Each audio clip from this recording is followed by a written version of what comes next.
দুঃখের ঠিকানা, মায়ের দিলেতে ব্যথা কখনো দিও না, কখনো দিও না। দেখো দুঃখে দুঃখী নীরবে, আর ছেলের খুশির তরে মা মরতে রাজি হবে। জোরে বলেন সুবহানাল্লাহ। দেখো দুঃখে দুঃখী নীরবে, আর ছেলের খুশির তরে মা মরতে রাজি হবে।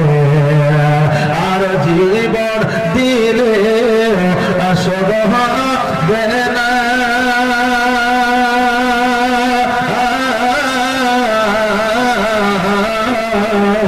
আর জীবন দিলে সব হবে না। মায়ের দুধের বেলা, মায়ের দিলে ব্যথা কখনো দিও না, কখনো দিও না। ও মুসলমান ভাইরা, আমার মায়া মিনা রাদিয়াল্লাহু তাআলা আনহা মদিনাতুল মুনাওয়ারায় পৌঁছানোর পরে এবার মানুষকে জিজ্ঞাসা করে, বলে শোনো গো, এই জায়গায় আব্দুল ওয়াহাব জোহরের বাড়ি ছিল, আজকে এই বাড়িতেও না, আজকে ঘর না, আজকে তাদেরকেও দেখা যায় না। বড় বড় আজকে তারা কোথায় গেছে, তাদের বাড়ি কোথায়, ঘর কোথায় করেছে। ওই মদিনাবাসীরা বলতেছে, ও মহিলা তুমি কে, তোমাকে তো চেনা যায় না। আব্দুল ওয়াহাব জোহরের কেউ খোঁজ নেয় না। আব্দুল ওয়াহাব জোহরের একটা কন্যা ছিল, মক্কায় বিবাহ হয়ে গেছে, সেও কোনোদিন মক্কায় আসে না। আমি শোনরে, এই আব্দুল ওয়াহাব জোহরের খবর না, ওই আব্দুল ওয়াহাব জোহরি আর জগতের মধ্যে বেঁচে না। দুই চোখের পানি ছেড়ে দিয়া কান্না, বলে তার স্ত্রী, বলে তার স্ত্রী জগতের মধ্যে বেঁচে না। আমি না বলতে যে শোনো গো, আজকে আব্দুল ওয়াহাব জোহরির যে একটা কন্যা ছিল, মক্কায় বিবাহ হয়েছিল, আজকে ওই কন্যাটাই হলাম আমি, আমি হলাম আমি না। আমার বিবাহ হয়েছে, যতদিন থেকে মদিনায় আসতে পারিনি, পিতা মাতার খবর পাইনি, মায়া জগৎ ছেড়ে বিদায় নিয়েছে, একটুও জানতে পারিনি, স্বপ্নের মধ্যেও দেখতে পাইনি। ওগো গ্রামবাসীরা, ওগো মদিনাবাসীরা, আজকে বড় আশা নিয়ে মদিনায় এসেছিলাম, আব্বাকে দেখবো, মাকে দেখবো, আব্বার কাছে থাকবো, মায়ের কাছে থাকবো। মদিনাবাসীরা বলল, আমি না, তোমার আব্বা নাই তো কি হয়েছে, তোমার মা নাই তো কি হয়েছে, আমরা যখন মদিনাবাসী আছি রে, যতদিন মন চাই তুমি থাকো, আমরা তোমার মেহমানদারি করবো। জোরে বলেন সুবহানাল্লাহ। আপনার গ্রামের একটা মহিলা বিবাহ দিয়েছেন বিদেশে, ওই মেয়ের যদি বাপ মা আত্মীয় স্বজন ভাই বেরাদার না থাকে, যদি গ্রামের মধ্যে আসে, আপনারা কি তাড়িয়ে দিবেন? তাড়িয়ে দিবেন? তাড়িয়ে দিবেন না, কেউ না কেউ আপ্যায়ন করবে। ওই রকম মদিনাবাসীরা বলল, ও আমিনা তুমি চিন্তা করিও না, তোমার যতদিন খুশি আমাদের কাছে থাকো। আমিনার একটা পালি করে দেওয়া হলো, আজকে এর বাড়িতে থাকবে, কালকে ওর বাড়িতে থাকবে। যেমন আলেম ওলামা তলবিলিনদের পালি হয়, হয় না? শুধু তলবিলিনদের নয়, মা আলেমের নয়, এখন বুড়া মানুষেরও পালি হয়। এখন শুধু মৌলবীরা নয়, বুড়া মানুষেরও পালি হয়। বড় বেটার কাছে 1 মাস, ছোট বেটার কাছে 1 মাস। যদি 1 মাসের জায়গায় 1 দিন বেশি হয়ে যায়, দেখবেন বেটা বহু বলবে, এই বুড়ি কবে কুদ্দুসের বাড়ি যাবে। একদিন যদি বেশি হয়ে যায়, কথা বলবেন না?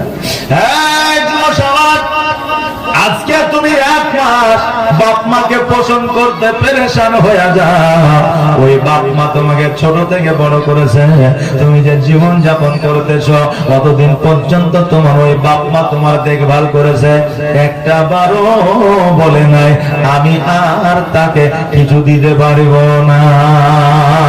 সব উজাড় করে দিয়েছে, জীবন যৌবন উজাড় করে দিয়েছে, আর কি দিবে? হ্যাঁ, আর কিছু দেওয়ার আছে? কিছুই দেওয়ার নাই। আমরা মানে পরিবারের লোক আছে, আবার বৌমার দোষ দিই, পরের বেটি তো পরের মেয়ের দোষটা দিই। আমি বলবো বাবা, আজকে আগে নিজের ছেলের দোষটা খুঁজুন, কারণ আপনার নিজের ছেলের দোষ, বৌমার দোষ আগে খুঁজিয়েন না। কারণ একটা সন্তান যদি মনে করে বাপ মাকে খেতে দিব, পড়তে দিব, একজন মহিলা কিছু করতে পারবে না, জেনে নিতে হবে আপনার সন্তানই ঠিক নাই, আপনার সন্তানই খেতে দেয় না, এই জন্য আপনার বৌমাও দেয় না। এখান থেকে বোঝা যায় বৌমাদের দোষ দিবেন না। পরের মেয়ে আপনার প্রতি কতটা দরদ হবে যদি নিজের সন্তানের দরদ না থাকে। কথা কি বুঝতে পারছেন?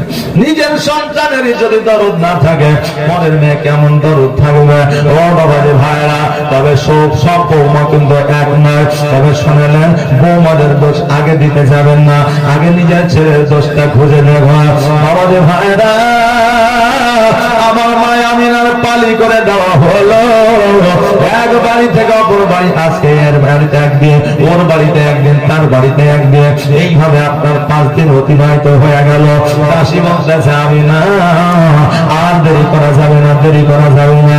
বলে এই জন্য দেরি করা যাবে না যে আব্দুল মুত্তালিব বলে দিয়েছে আমাকে 1 সপ্তাহ যেন বেশি না হয়, আমাদের মক্কা যেতে সময় লাগবে, মাকামে আব্বা যেতে সময় লাগবে, অতএব আর দেরি করিও না। আমিনা বলল, শোনো রে, এই মদিনার মানুষের ভালোবাসা পাইয়া আমি আমিনা দিন ভুলে গিয়েছিলাম। জোরে বলেন সুবহানাল্লাহ। ও বাবা ভাইরা, মদিনার মানুষ তখন নয়, নবীর আমলে নয়, এখনো পর্যন্ত ভালো।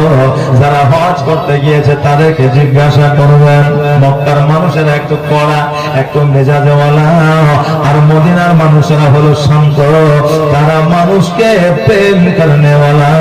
কারণ প্রেম করনেওয়ালা তো মদিনা তো মানা বাড়ায় হাজির রয়েছে। জোরে বলেন সুবহানাল্লাহ। আমি না বললাম, ওই আমার গ্রামবাসী প্রতিবেশী, ওই আমার মদিনাবাসীরা শোনো গো, আমি আর মদিনায় থাকতে চাই না, আমি আমার শ্বশুর আব্বার দেশে চলে যেতে চাই। সবার কাছ থেকে আপনার বিদায় নিলে, সবার সঙ্গে আপনার সাক্ষাৎ করলে, সাক্ষাৎ করার পরে উটের পিঠে চেপে গেলে, উটের পিঠে চেপে যাওয়ার পরে উট যখন আগের দিকে আগাতে লাগলো, আমি না চলো চলো চোখ নিয়ে, আপনার চোখ ভরা পানি নিয়ে মদিনার দিকে একবার তাকায়, সামনের দিকে একবার তাকায়, মদিনার দিকে তাকায়, একবার সামনের দিকে তাকায়। কারণ হইল, মানুষ জীবনে 3টা জিনিস জীবনে কোনোদিন ভুলতে পারে না। জীবনে কোনোদিন 3টা জিনিস তার অন্তরে থাকবে, সে যে জায়গায় থাক না কেন, যতই কোটিপতি হয়ে যাক না কেন, যতই ব্যারিস্টার হয়ে যাক না কেন, যতই প্রফেসর হয়ে যাক না কেন, যতই হাকিম হয়ে যাক না কেন, যতই মন্ত্রী হয়ে যাক না কেন, 3টা জিনিস তার মনের মধ্যে থাকবে। 1 নম্বর হলো মওত, 2 নম্বর হলো তার পিতামাতা, 3 নম্বর হলো তার জন্মস্থান। জোরে বলেন সুবহানাল্লাহ। এই 3টা জিনিস মানুষ কোনোদিন ভোলে না। চাহে বাপ মাকে খাবার দেখ আর না দেখ, ওই বাপ মাকে ভুলতে পারে না। চাহে আপনার ওই দেশে বসবাস করুক আর না করুক, জন্মস্থান ওই জায়গায়, এই কথাটা ভুলতে পারে না। মরতে হবে, জিন্দা থাকবো না, এই কথাটা ভুলতে পারে না। এই 3টা জিনিস মানুষ জীবনে কখনো কোনো সময় ভুলে না। বাবাজি ভাইরা, আমার মা আমিনা একবার পেছনে থাকায়, আহারে এই মদিনায় কত খেলাধুলা করেছি, এই মদিনায় কত সময় অতিবাহিত করেছি, এই মদিনায় ছোট্ট থেকে বড় হয়েছে। আল্লাহ, আমার বাবু নাই, মাও নাই, ভাইও নাই, বোনও নাই, আজকে আর হয়তো মদিনা আসা যাবে না। আজকে শেষবারের মতো মদিনাটা একবার দেখলি, এই জন্য আমার আমিনা কেঁদে কেঁদে মদিনার দিকে তাকায়।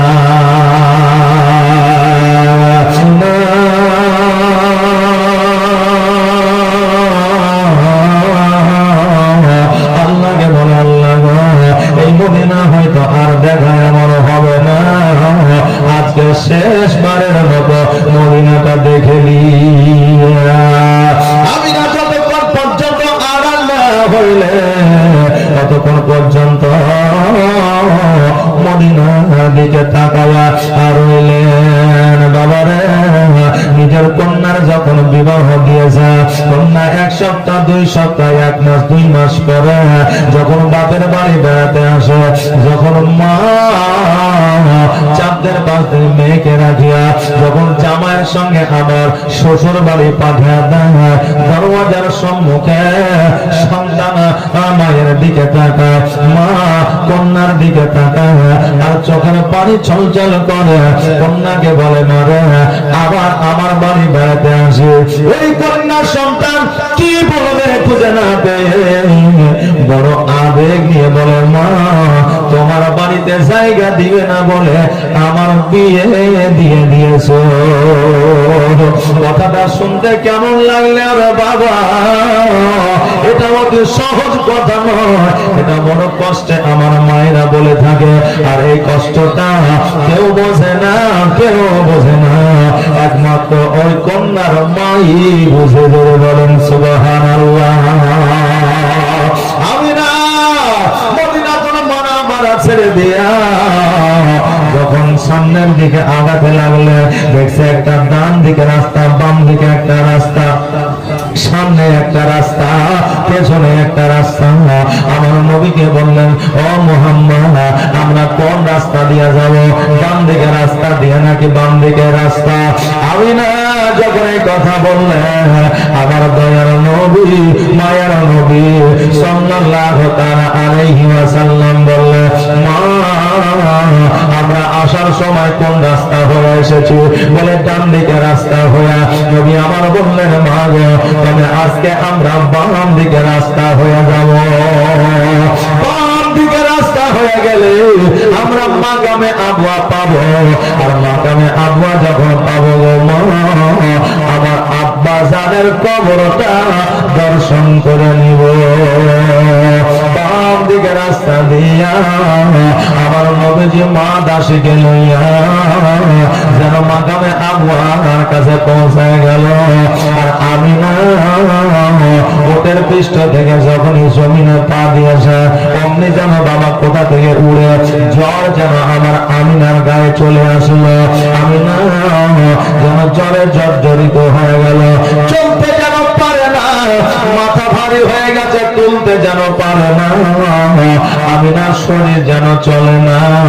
আমি না একটা বাবলা গাছের ছায়ার তলে যেন বসে গেল। নবী আমার বলে, মা তুমি কি যাবে না? যাবে না? আজকে বাবলা গাছের ছায়ার তলে কেন বসে গেল মা? আমি না বলতেছে, বেটা রে, আজকে তোমার আব্বা জানের কবরটা তুমি দর্শন করো, আমার যাওয়া হবে না। নবী আমার বলছে, মা গো, তোমার কি কোনো কষ্ট হয়, ব্যথা হয়, বেদনা হয়? তোমার কি কোনো জ্বালা যন্ত্রণা হয়? তোমার কি কোনো রোগ হয়েছে? মা, আমার মা আমি না নিজের সন্তানকে কষ্ট দেবে না, ব্যথা দেবে না, বেদনা দেবে না। এই জন্য মা আমি না বলতেছে, বেটারে আমার কোনো কষ্ট হয় না। মা কাকে বলে দেখেন, জগতের মধ্যে আজকে আপনাকে যেই ভালোবাসবে জানবেন তার মধ্যে সার্থকতা আছে। একমাত্র বিনা স্বার্থে একজন ভালোবাসে, সেটার নামই হলো মা। বিবি আপনাকে ভালোবাসে ঠিকই, কিন্তু দেখবে আপনার যখন অভাব অনটন লেগে যাবে, ওই বিবি বলবে, তোমাকে বিবাহ করে আমার জীবনটা ধ্বংস হয়ে গেল। সন্তান জন্ম দিয়েছে, সন্তানকে যদি ব্যবসা দিতে না পারেন, টাকা দিতে না পারেন, জমি জায়গা দিতে না পারেন, বাড়ি যদি দিতে না পারেন, ওই সন্তান বলবে, আব্বা গো, আমাকে শুধু জন্ম দিয়েছ, আর কিছু দিতে পারোনি। মেয়েকে জন্ম দিবে, মেয়ে বলবে, আব্বা গো, আমাকে খাট দাওনি, আন্না দাওনি, সুকেশ দাওনি, মালা দাওনি। কত রকম কথা বলবে রে বাবা। বন্ধু ভালোবাসবে, সার্থকতা পাইলে যদি সুযোগ পাই পেছন থেকে ছুড়া মারবে। ভাইকে ভালোবাসবে, 1 কাঠা জমিন না দিয়ে দেখবে পরের দিনে খুব মেরে নিয়ে বের হবে, ভাগটা আগে দে। বলবে কি বলবেন? ভাগটা আগে দে। বাবা, দুনিয়ার মধ্যে যে আপনাকে ভালোবাসবে জানবেন কিছু না কিছু স্বার্থ আছে, কিন্তু বিনা স্বার্থে যদি একজনই ভালোবাসে তার নাম হলো মাজুর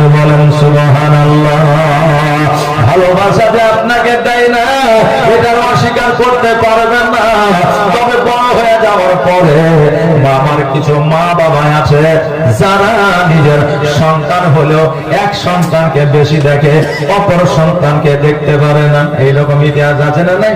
আচ্ছা, আপনি বলবেন হুজুর গো আপনি এক কথা বলছেন আবার আরেক কথায় যাইতেছেন।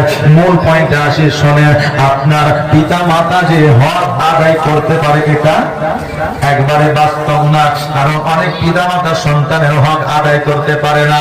দেখবেন কোন মা বাপ কোন সন্তানকে 1 বিঘা জমি বেশি দিয়েছে, কাউকে কম দিয়েছে, কাউকে সদর দিয়েছে, কাউকে মফস্বল দিয়েছে, এরকম আছে না নাই? আচ্ছা, হ্যাঁ বাবাজি, আপনি সন্তান হইয়া ওই পিতা মাতার বিচার করবেন না। আমার আল্লাহ তাবারাক তাআলা ওই পিতা মাতার বিচার কিয়ামতের দিন করবে। জেনে নেন, জেনে নেন, হক যারা মারে তাদের কপালে জান্নাত নাই। চাহে বাপই হোক, মাই হোক, ভাই হোক, বোনই হোক, যেই হোক না কেন, হক মারার ক্ষমা আমার আল্লাহ ক্ষমা করে না। জোরে বলেন সুবহানাল্লাহ। ও বাবাজি, সন্তানকে মা কষ্ট বুঝতে দিবে না বলে আমার আমিনা বলতেছে, বেটারে আমার কোনো কষ্ট হয় না, আমি ঠিক আছে, আমি বুঝে গেছি। আমার নবীজিকে যদি একবার আমিনা বলতে আমার এই অসুবিধা হয়, আমার নবীজি যদি একবার ভালো হয়ে যাও বলতো, আমার আল্লাহ ভালো করে দিত। কিন্তু আমিনাও বলে নাই, আমার নবীজি ভালো হওয়ার কথাও বলে না।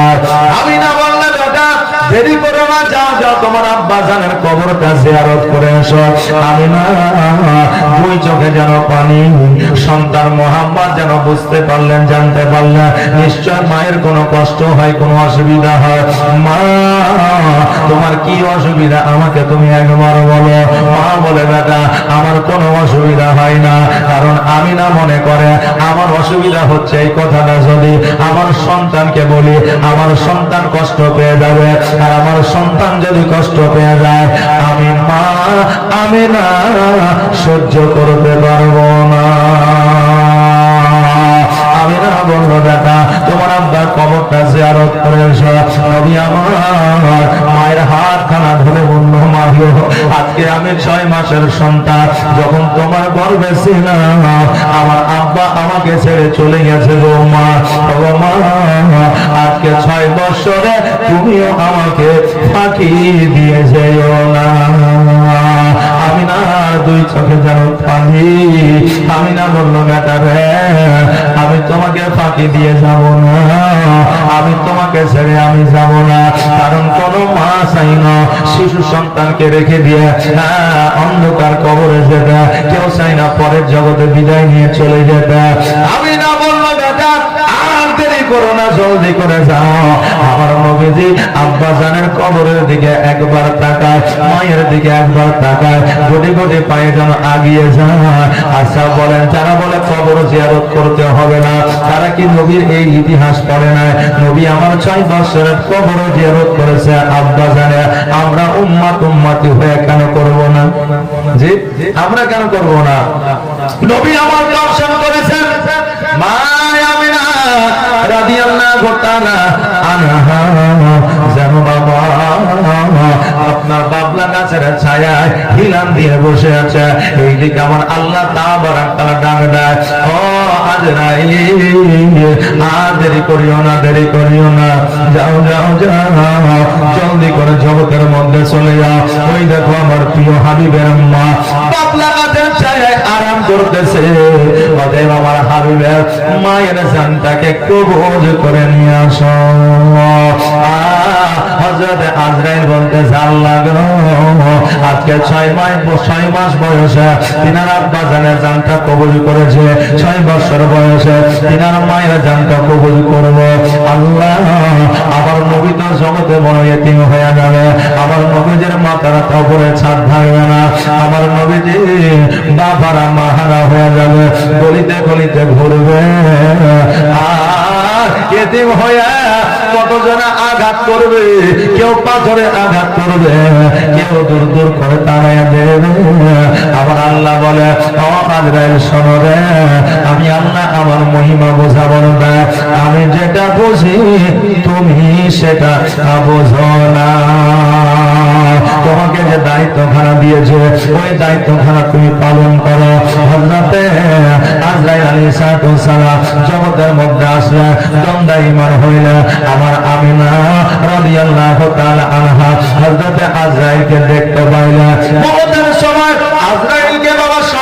দেখতে পায় ওই কুৎসিত ভয়ঙ্কর চেহারা দেখে কেউ আপনার ভয় করে, আর যারা মুমিন হয় তাদের কোনো রকমের ভয় না। এই জন্য আল্লাহ তাআলা আল কোরআনুল মাজিদের মধ্যে ঘোষণা করে দিয়েছেন, আলা ইন্না আউলিয়া আল্লাহি লা খাউফুন আলাইহিম ওয়া লা হুম ইয়াহজানুন। যারা আল্লাহ ওয়ালা হয় তাদের এই জগতে পরের জগতে কোনো ভয় ভীতি থাকে না। জোরে বলুন সুবহানাল্লাহ। আমিনা রাদিয়াল্লাহু তাআলা আনহা জানতে পারলেন, বুঝতে পারলেন আমি আর জগতের মধ্যে থাকবো না, বিদায় নিয়ে নিব। দাসীকে ডাক দিল, দাসীকে ডাক দেওয়ার পরে বলে, দাসী রে আমি জগৎ ছেড়ে বিদায় নিব, আমার সন্তান মুহাম্মদ ইতিম হয়ে যাবে। মাকামে আবওয়া থেকে মক্কা নগরে আব্দুল মুত্তালিবের কাছে পৌঁছে দিবা, আর আব্দুল মুত্তালিবের কাছে পৌঁছে দিয়া আমার ওসিয়তটা তুমি পূরণ করবা। দাসী বলল, আমি না, আমি দাসীর কথা দিলাম, কথা দিলাম, আমার যতক্ষণ পর্যন্ত প্রাণ আছে, জান আছে, ততক্ষণ পর্যন্ত আমি নবীকে আব্দুল মুত্তালিবের কাছে পৌঁছে দিব। হযরত আজরাইল আলাইহিস সালাম মা আমিনাকে ডাক দিয়ে বলে, আমিনা জান কবজ করার জন্য আল্লাহ পাঠিয়ে যা। আমিনা বলল, আমি জানতে পেরেছি, বুঝতে পেরেছি। অতএব শোনো রে, ওই দেখো আমার নবীজি আব্বা জানের কবরের কাছে আছে, এখনই আমার জানটাকে তুমি কবুল করে না। কারণ হইল আমার নবী আসলে তুমি জানটা কবুল করতে পারবে না, আর আমারও যেতে মন চাইবে না। অতএব আর দেরি করিও না, জলদি করে তুমি আমার জান খানাকে কবুল করে না। হযরত আজরাইল আলাইহিস সালাম জলদি করে আমার মা আমিনা রাদিয়াল্লাহু তাআলা আনহার জানটাকে যেন আপনার কবুল করে নিলা। সকলে আওয়াজ দিয়ে বলে, ইন্না লিল্লাহি ওয়া ইন্না ইলাইহি রাজিউন। নবী আমার কবর জিয়ারতের শেষে গুটি গুটি পায়ে মায়ের কাছে হাজির হইল। মায়ের কাছে হাজির হওয়ার পর মা যেন কিছু বলে না, মা যেন তাকায় না। নবী আমার মায়ের পাশে বসিয়া মা মা মা মা বলে ডাকে, কিন্তু মা যেন আর সাড়া দেয় না। মা এই জন্য সাড়া দেয় না রে বাবা, কেননা মা জগতে আর না, মা বিদায় নিয়েছে, পরজগৎ গমন করেছে। দাসী বলল, মুহাম্মদ তোমার মাকে আজকে কেন কিয়ামত পর্যন্ত যদি ডাকো তোমার মা আর সাড়া দেবে না, কারণ তোমার মা আর জগতের মধ্যে নাই। আমার নবীজি তুমি জগা পানি ছেড়ে দিয়ে কাঁদতে, হায় রে আজকে আমার মা আমাকে ছেড়ে একা করে দিয়ে চলে গেল। আজকে আমি কোথায় যাব, কি খাবো, আজকে আমাকে লালন পালন কে করবে, আজকে আমাকে কে দেখবে, আজকে আমার গোসলখানা কে বানিয়ে দেবে, আজকে আমার চোখের কাজলকে পরে দিবে, আজকে আমাকে পোশাক কে পরে দিবে, আজকে আমাকে কে খাওয়াইয়া দিবে, আজকে আদর করে আমার কপালে কে চুম্বন করবে। মাকে স্মরণ করিয়া আমার নবীজি অঝর নয়নে কান্না করতেছে।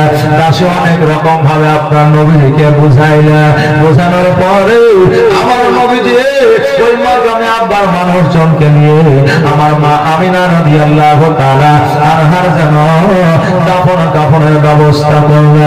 আমার মা আমিনা রাদিয়াল্লাহু তাআলা আনহাকে যখন দাফন করলো, আমার আব্বুর আমার দয়ার নবী মায়ার নবী একবার সামনে তাকায়, একবার পেছনে তাকায়, আব্বা জানের কবর দেখে একবার, মায়ের কবর দেখে একবার, আমার নবীজি বড় এতিম হয়ে গেল।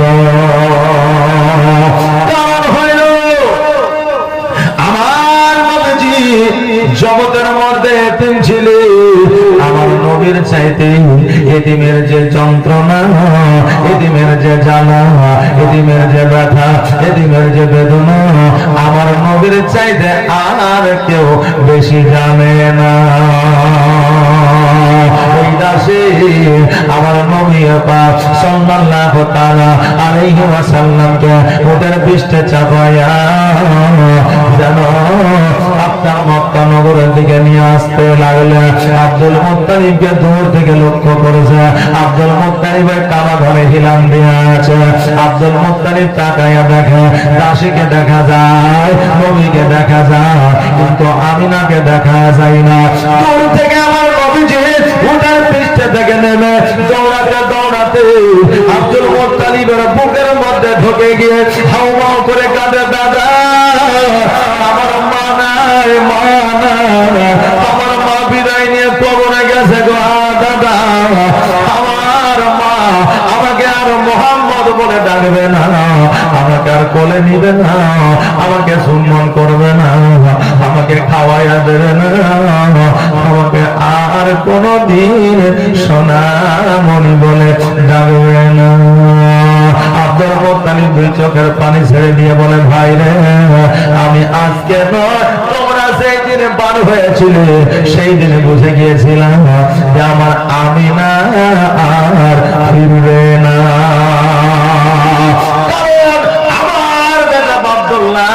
জীবনে বাণিজ্যে যায় না, যেই বাণিজ্যে গেল আর আমার বাড়ি ফিরে নাই। আমি না সেই আমার বাড়ি থেকে মদিনায় গেল আর আমার বাড়ি ফিরলো না। আমি তখনই বুঝে গিয়েছিলাম যে আমি না আর বাড়ি আসবে না। ও মুহাম্মদ, তুমি আর কাঁদিও না, কাঁদিও না।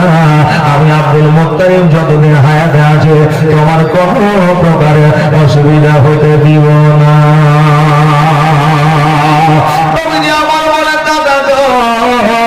আমি জানি জানি তুমি যতদিন আছো আমার কোনো অসুবিধা হবে না, কিন্তু আমার মাকে আমি ভুলতে পারি না। দাদা, আমার মায়ের কথা সর্বদা সর্বক্ষণ আমার কাছে কাছে আমার নজরে নজরে যেন ঘুরে। দাদা,